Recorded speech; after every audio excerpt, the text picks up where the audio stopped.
रुपए की कमजोरी के पीछे वित्त मंत्री ने महंगे कच्चे तेल को वजह बताया। लोकसभा में वित्त मंत्री निर्मला सीतारमण ने यह दावा रुपए की कमजोरी से जुड़े एक सवाल का जवाब देते हुए किया। रुपए में कमजोरी की वजह से भारत का व्यापार घाटा अब तक के सबसे ऊंचे स्तर पर पहुंच चुका है और अब तो आशंका जताई जा रही है कि जुलाई में भी एक नया रिकॉर्ड बनाने वाला होगा। तेल के खेल में भारत इस कदर फंसा हुआ दिख रहा है कि महंगे डॉलर का बोझ भारत का गणित बिगाड़ सकता है। संसद में एक सवाल का जवाब देते हुए वित्त मंत्री ने भी महंगे कच्चे तेल को बड़ी वजह बताया। भारत अपनी जरूरत का 86% कच्चा तेल इंपोर्ट करता है। सिर्फ कच्चा तेल ही नहीं, खाने के तेल में भी भारत आत्मनिर्भर नहीं है। सूरजमुखी के तेल से रिफाइंड ऑयल तक के लिए भारत दूसरे मुल्कों पर निर्भर है। यही वजह है कि रुपए की कमजोरी ने भारत की मुश्किल बढ़ा दी। तेल खरीदने के लिए भारत जितना पैसा पहले खर्च कर रहा था, डॉलर महंगा होते ही भारत को उससे ज्यादा पैसा खर्च करना पड़ेगा, जिससे भारत का इंपोर्ट बढ़ना तय है। किसी देश का इंपोर्ट अगर एक्सपोर्ट से ज्यादा हो तो उसे ट्रेड डेफिसिट कहा जाता है, यानी व्यापार घाटा। और यूक्रेन जंग के बाद से ही भारत का व्यापार घाटा ऐतिहासिक ऊंचाइयों पर है। जून के महीने में भारत ने सबसे ज्यादा व्यापार घाटे का नया रिकॉर्ड बनाया, जब यह आंकड़ा 2620 करोड़ डॉलर यानी 2,09,000 करोड़ रुपए पर पहुंच गया।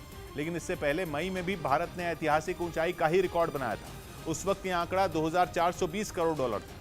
रुपए में यह आंकड़ा हुआ करीब 1,93,000 करोड़। जुलाई की शुरुआत होते ही पूरी दुनिया में लोगों को आर्थिक मंदी का डर सताने लगा था, जिसकी वजह से कच्चे तेल की कीमतों में मामूली गिरावट आई थी। इसके बावजूद कच्चे तेल की कीमत $100 के करीब ही बनी रही, जो पिछले साल के जुलाई के मुकाबले ये कीमत करीब 36% ज्यादा है। जुलाई 2021 में कच्चे तेल की औसत कीमत करीब $73 प्रति बैरल पर थी।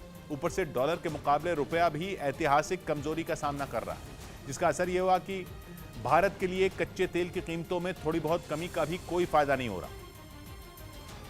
यानी अंतर्राष्ट्रीय बाजार में कीमतें तो रिकॉर्ड ऊंचाई पर बनी हुई हैं, रुपए की कमजोरी ने भी गणित बिगाड़ दिया। भारत के लिए ये परेशानी इसलिए भी बड़ी है क्योंकि कच्चे तेल की तरह खाने के तेल का हिसाब भी बेकाबू हो रहा है। भारत सरकार ने खाने के तेल पर इंपोर्ट ड्यूटी घटाकर कीमतों को कम करने की कोशिश की थी, जिसके बाद खाने का तेल बनाने वाली कंपनियों ने लगभग हर तरह के तेल के दाम घटाने का ऐलान किया था। 1 लीटर पर 10 से 15 रुपए की कटौती होने का अनुमान था, लेकिन अब दो मुसीबत एक साथ आ गई। पहली तो रुपए की कमजोरी और दूसरी इंडोनेशिया का घरेलू संकट। भारत इंडोनेशिया से सबसे ज्यादा पाम ऑयल मंगाता है, लेकिन वहाँ तेल की कीमतें बढ़ रही हैं, इसलिए इंडोनेशिया एक्सपोर्ट बंद कर सकता है। इंडोनेशिया ने अप्रैल में भी दाम पर काबू पाने के लिए एक्सपोर्ट पर रोक लगा दी थी, लेकिन अब अगर फिर से एक्सपोर्ट बंद किया तो कीमतें बढ़नी तय हो जाएंगी। ऊपर से ये वक्त ऐसा है जब यूक्रेन युद्ध की वजह से भारत के लिए हालात पहले ही मुश्किल हैं, क्योंकि भारत में जितनी भी तरह के खाने के तेल इस्तेमाल होते हैं उनमें सबसे बड़ा हिस्सा सूरजमुखी के तेल का है। खाने के तेल के भारत के बाजार में 25% हिस्सा अकेले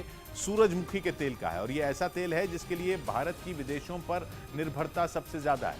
भारत मोटे तौर पर 3 देशों से सूरजमुखी के तेल का इंपोर्ट करता रहा है, यूक्रेन, रूस और अर्जेंटीना। 70% तेल आता था यूक्रेन से, जो पूरी तरह बंद है। 20% तेल आता था रूस से और 10% तेल आता था इंडोनेशिया से। अब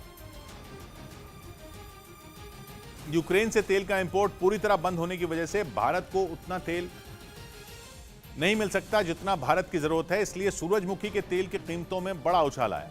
अंतर्राष्ट्रीय बाजार में यूक्रेन जंग से पहले तक सूरजमुखी के तेल की कीमत 1,19,000 रुपए प्रति टन बनी हुई थी, लेकिन जंग के बाद से कीमत 1,63,000 रुपए प्रति टन है। मतलब ये खाने के तेल का इंपोर्ट भी भारत का व्यापार घाटा बढ़ाने वाला है।